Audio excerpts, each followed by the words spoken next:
Menikahi Hot Om. Bab 274. Ada yang ingin Intan tanyakan, Mas? Maaf kalau Intan lancang. Aksa berusaha memusatkan pikirannya pada Intan. Mengenyahkan Laivia dalam otaknya. Silahkan. Soal Mas Aksa dan Mbak Laivia. 17. Ya, apa yang ingin kamu tanyakan? Aksa tidak mencoba untuk menutup-nutupi apapun. Jelas ini tentang pernikahan. Ia ingin semua jelas dan terang. Tidak ingin jika rumah tangga yang akan dia bina nanti, malah akan hancur berantakan. Katakan ia salah sebab tidak bisa menahan diri dari Laivia kemarin. Itu adalah nalurinya sebagai lelaki yang selama ini memendam rasa suka pada perempuan. Ia ingin memperbaiki kesalahan itu. Jika sekarang ia ditanya ingin memilih siapa di antara Intan dan Laivia, jelas ia ingin memilih Laivia. Ila mencintai perempuan tersebut. Sudah lama ia memendamnya. Tapi ia juga memiliki hal yang lebih besar, yaitu tanggung jawabnya pada Intan sebab sudah melamarnya pada kedua orang tuanya. Mas udah kenal lama ya sama Mbak Laivia? Sudah. Sejak dia masih sekolah. Ayahnya yang dulu menolong saya saat jadi gelandangan. Beliau yang memungut saya dari jalanan dan akhirnya menyekolahkan saya. Intan. Perempuan itu diam untuk sesaat. Pikirannya berkecamuk dari semalam selepas melihat ekspresi Aksa yang terlihat mengkhawatirkan Laivia, dan langsung berlari ke arah wanita itu ketika memiliki perasaan tidak enak. Oh, Intan berusaha memilih kalimat yang tepat untuk bertanya. Ia tidak ingin terlihat lancang dan juga menyinggung. Sepertinya Mas Aksa dan Mbak Laivia memiliki keterikatan yang begitu dekat. Intan bisa lihat Mbak Laivia kayaknya nyaman banget di sekitar Mas Aksa. Wajah Aksa tetap datar. Namun pandangannya seperti jauh menerawang entah kemana. Dia, sudah saya anggap seperti adik saya sendiri. Dari dulu dia manja dengan saya. Bahkan lebih daripada adik-adik saya sendiri sebab mungkin kami lama tidak tumbuh bersama. Jawaban-jawaban Aksa seharusnya tidak berarti apa-apa bagi Intan sebab ia tahu Aksa orang yang jujur. Tapi entah kenapa mendengar mereka begitu dekat, membuat sudut hati kecilnya tidak nyaman. Sangat dekat. Ya, berpikir sejenak. Intan kemudian tidak lagi ingin menahan diri dari pertanyaan yang membendungnya. Meski Widya sudah menceritakan siapa Laivia, ia juga ingin mendengar langsung dari versi calon suaminya. Ada sesuatu hal lain yang bisa ia tangkap. Mas, mohon maaf banget sebelumnya kalau Intan lancang. Maaf sekali kalau hal ini rasanya akan menjadi hal yang mungkin Mas Aksa nggak suka.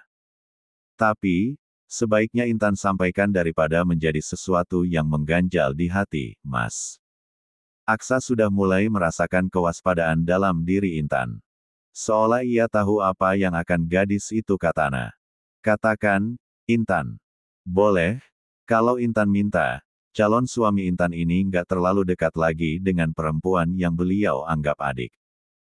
Sebab Intan percaya, tidak ada hubungan tulus antara laki-laki dan perempuan yang tidak melibatkan perasaan dan ketertarikan, Mas. 18.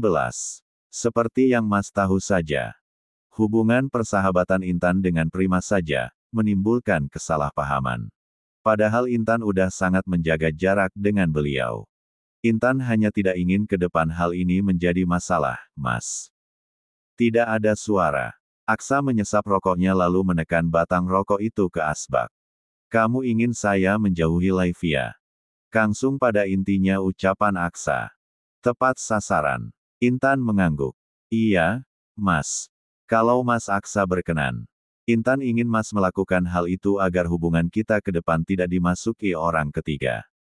Hanya itu. Oke. Di sana Intan langsung mengulas senyum dan bisa bernapas lega. Makasih, Mas. Untuk sesaat mereka sama-sama diam. Aksa sibuk dengan pikirannya, begitu juga dengan Intan. Entah kenapa masih ada keraguan dalam dirinya yang seolah menuntut untuk lega. Mas. Ya. Boleh Intan tanya satu hal lagi? Aksa sudah bisa menangkap apa yang Intan ingin utarakan. Dan baru kali ini ia mengeluarkan kalimat sepanjang ini dari bibirnya pada perempuan tersebut. Tanyakan apapun yang seharusnya kamu tanyakan, Intan. Kamu masih bisa merubah keputusan kalau ragu dengan saya. Hubungan pernikahan tentu bukan hal yang main-main, jika itu yang kamu khawatirkan, tidak masalah.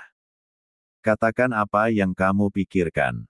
Pernikahan tentang kepercayaan antara suami dan istri. Jika tidak ada satu hal itu, maka semua jadi abu. Hancur, dan hanya akan saling menyakiti. Jika kamu akan bertanya, kenapa saya sedekat itu dengan Laivia, saya sudah menjawabnya, dan jika kamu bertanya lagi, apakah saya memiliki perasaan terhadapnya, saya juga akan menjawabnya sekarang juga. But, I warn you, Intan.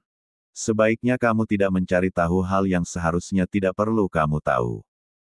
Berjalannya waktu, jelas seorang pria akan memprioritaskan tanggung jawabnya. Dan urusan saya untuk menyelesaikan hal yang tidak semestinya. Tapi Intan ingin tahu, Mas. Seperti apa perasaan calon suami Intan terhadap perempuan yang, notabene dia anggap sebagai adik. Biar Intan tidak terus berprasangka. Prasangka kamu benar. Ya, saya menyayanginya lebih dari seorang adik. Di saat itulah hati Intan berdenyut. Belum apa-apa hatinya sudah merasa sakit. Tapi ia tidak berniat menyerah terhadap apa yang sudah ia miliki sekarang. Aksa yang datang padanya, dan ia sudah menerimanya. Untuk itu ia berniat akan mempertahankannya. Ia tidak merasa mengganggu hubungan siapapun di sini. Dan Laivia, saya baru tahu dia juga menyukai saya. Lebih dari seorang kakak. Intan menggigit bibirnya. Menahan desakan nyeri itu. Bahkan sepasang matanya sudah memanas ingin menangis.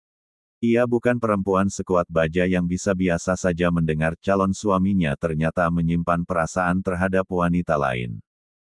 19. Jelas ia merasa cemburu. Makasih Mas Aksa udah mau jujur sama Intan. Makasih untuk tidak menutupi apapun. Tapi tolong, ya, Mas. Selesaikan perasaan Mas pada dia dan fokus pada saya. Saya tidak ingin suami saya memikirkan orang lain nantinya. Intan beranjak dari tempat duduknya. Menatap ke arah Aksa. Saya juga tidak berniat untuk menyerah begitu saja terhadap hubungan ini, Mas. Saya tidak merebut Mas dari siapapun. Ibu dan bapak saya sudah terlanjur bahagia, jadi tolong jangan kecewakan mereka juga. Kalimat Intan seketika menohok Aksa. Ia pikir, perempuan itu akan bersikap lemah dan menangis, tapi nyatanya, ia malah menunjukkan sisi yang berbeda. Ia bahkan begitu formal. Gadis itu menunjukkan betapa dia kuat dan tidak ingin kalah. Bisa Aksa tangkap, ada sisi keras dalam dirinya untuk mempertahankan sesuatu yang seharusnya jadi miliknya. Saya turun ke bawah dulu, Mas. Mau bantu Mama sama yang lain.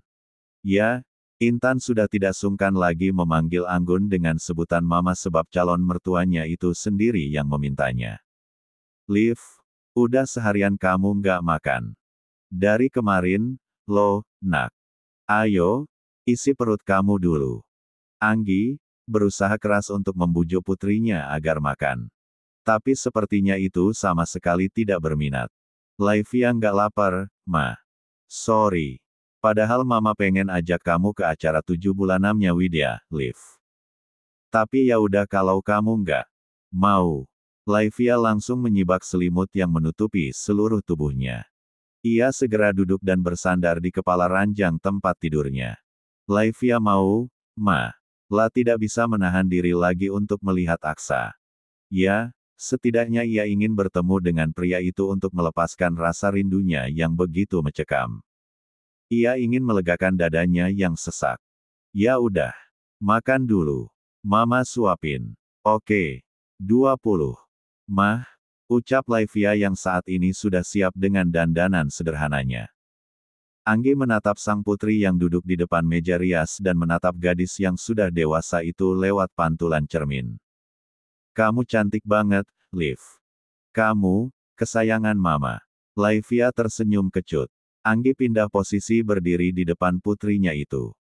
Kedua tangan lembutnya menangkup wajah anak semata wayangnya itu hati-hati. Yakinlah, Liv. Kalau kamu dan Aksa berjodoh, pada akhirnya kalian bisa bersama apapun halangannya di depan sana. Laivia sudah hampir meneteskan air matanya lagi. Ia benar-benar patah hati. Seumur hidupnya, ia tidak pernah merasakan perasaan yang semenyakitkan ini. Sesak. Ya, dadanya sangat sesak. Ia hampir tidak bisa menanganinya. Untung selalu ada mama dan papanya yang menguatkannya. Sementara diam-diam, Anton, papa dari Laivia merokok di ruang kerjanya. Ia terus memikirkan bagaimana Aksa yang akan menikah dengan gadis lain sementara putrinya menyukainya. Sebagai ayah, walau bagaimanapun mengajarkan sang putri untuk bersikap tegar dan menerima, jauh dari lubuk hatinya ia terus memikirkannya. Ia terus memikirkan bagaimana putrinya yang terus sedih dan mengurung diri di kamarnya. Tidak pernah ia melihat gadis itu sesedih ini. Jelas ia tidak rela. Kesimpulan yang ia dapat setelah mencerna situasinya, mungkin Aksa juga tertarik pada putrinya, tapi dia mundur sebab ia berencana menjodohkan Laivia dengan anak dari pengusaha kaya yang tidak lain kolega kerjanya sendiri. Hal itu membuat Aksa mungkin langsung mundur sebab jelas saja ia merasa harus tahu diri. Tidak tenang terhadap keputusan Aksa yang terlalu terburu-buru, Anton pun meraih ponselnya yang ada di meja kerja lalu menuliskan pesan di sana. Aksa, saya perlu bicara sama kamu. Kapan kamu ada waktu? Tidak perlu menunggu lama, pesan itu langsung berbalas. Setelah acara 7 bulanan Widya, Mas. Tempat Mas yang tentukan. Oke, kafe tempat biasa. Baik, Mas. Makin cantik aja bumil ini. Siska, teman semasa sekolah Widya sudah sedari pagi-pagi berada di kediaman Anggun dan Haris. Ia membantu persiapan sahabatnya itu. Di sana juga ada Stefani yang sibuk dengan ponselnya sedari tadi. Makasih, babe. 21. Widya, perempuan itu sudah cantik dengan pakaian basahan adat Jawanya. Rangkaian melati sudah terkalung di pundaknya yang telanjang. Juga rambutnya yang panjang dibuat bergelombang itu juga sudah dihiasi dengan bunga yang sama. Bandor rajutan melati itu membuat aura cantik Widya semakin keluar. Ih, dasar cowok kulkas. Di tempat tidur Widya, Stefani malah semakin mengomel pada ponselnya sendiri. Ia kesal karena kekasihnya tidak juga membalas pesannya. Kenapa sih lo, Steph? Kak Stephen tuh nggak bales-bales pesan aku. Kesel. Ya elah. Jelas-jelas dia itu Pak Presdir yang pasti bener-bener sibuk. Giman sih lo? Pasti lagi banyak kerjaan. Sepagi ini. Ya ngopi kali. Sama sekretarisnya. Ikan. Sis. Udah. Siska cekikikan saat ditegur Widya. Semua orang sangat senang mengusili sahabat yang paling polos di antara mereka berlima. Gemes gue, Bun. Dari dulu sampai sekarang gitu mulu. Iya, makin ceriwis nanti dia lo gangguin begitu. Biar rame. Bicara soal rame, seharusnya ada 2 teman mereka lagi. Ariana dan Laivia. Ariana jelas tidak bisa hadir sebab masih ada di luar negeri. Tapi Laivia. Laivia mana? Iya.